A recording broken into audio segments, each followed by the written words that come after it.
Hey guys, welcome back to another beautiful tutorial with me.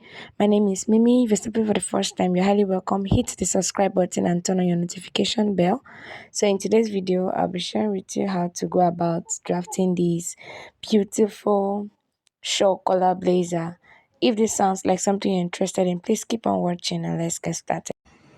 So guys, the first thing I went ahead to do was to draft out my basic bodice pattern, and as you can see, here is my dart.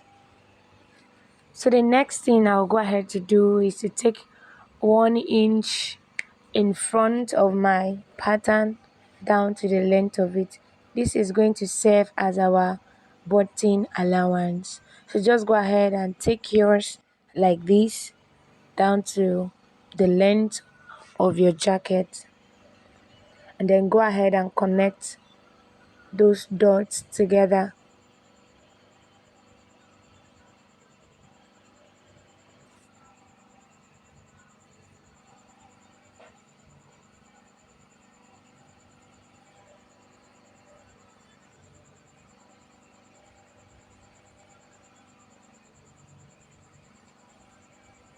And so after I was done connecting, this is what I have. The next thing I'll go ahead to do is to make sure I extend this line into this button allowance. And the next thing I'll go ahead to do from here is to take 1 inch from my waist measurement, take 1 inch upward. This is going to serve as the break point for our lapel. So go ahead and take 1 inch upward, and from there I'm going to make a slant downward because I don't just want my jacket to be straight. So I decided to make a slant like this. I just go ahead and make a slant like this, and then after that I'll also use my curve rule to curve it down like this. This will give a very nice shape to the front piece of my jacket. So the next thing I also went ahead to do was to come down to this length, this other side came up by 1, and then I'll connect it down to meet this curve. This is going to give this jacket a very nice look. So this is what I have. And so after that, the next thing I'll also go ahead to do is to connect this line, the 1 inch I came off from my waist. I'm going to connect it to meet my neckline like this. So go ahead and connect yours like this.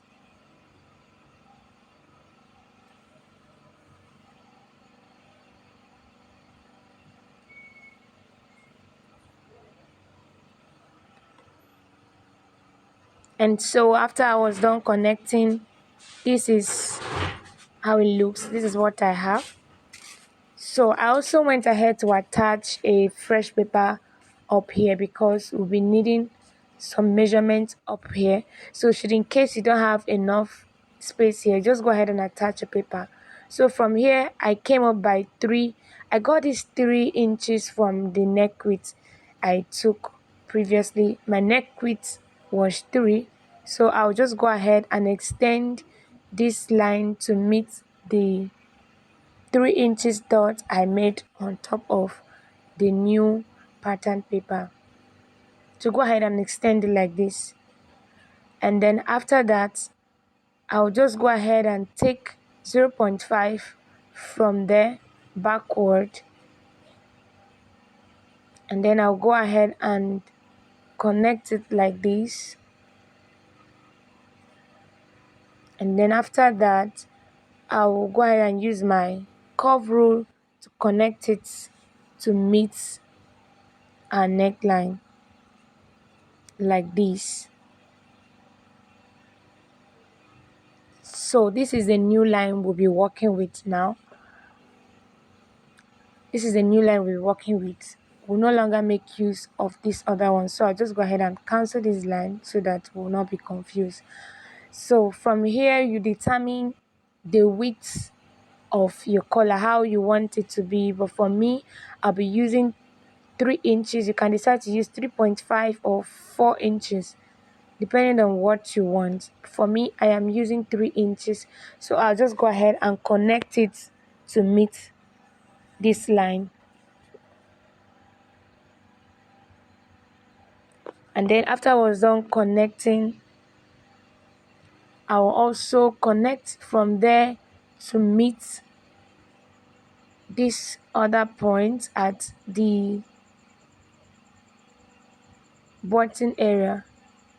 Just watch closely like this. And then from here you can determine how you want your collar to be. For me, I just need something like this, so I'll just go ahead and use my curve rule to connect like this. And then after I was done connecting, this is what I have. So the next thing I'll go ahead to do is to measure what I have on my shoulder and then get the midpoint, make a point there, and then I'll connect it to my dart. Just go ahead and connect it like this to meet my dart. Then after I was done connecting, this is what I have. And so I'll just go ahead and add 1/2 inches all the way around, which is what I'm going to be using to sew this front part of my dress. And after I was done with that, I went ahead to cut it out. And then after cutting, this is what I have. I'll just go ahead and label it the center front and the side front as well. And then after I was done with this front piece, I went ahead to bring a fresh pattern paper with my basic bodies on it. As you can see, this is my dart and this is my seam allowance. This pattern will serve as a back pattern.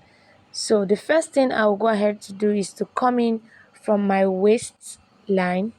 I'm coming in by 1/2 inch, make a point there and connect it upward and downward of this pattern. This will make our back sit perfectly, but this is optional anyways.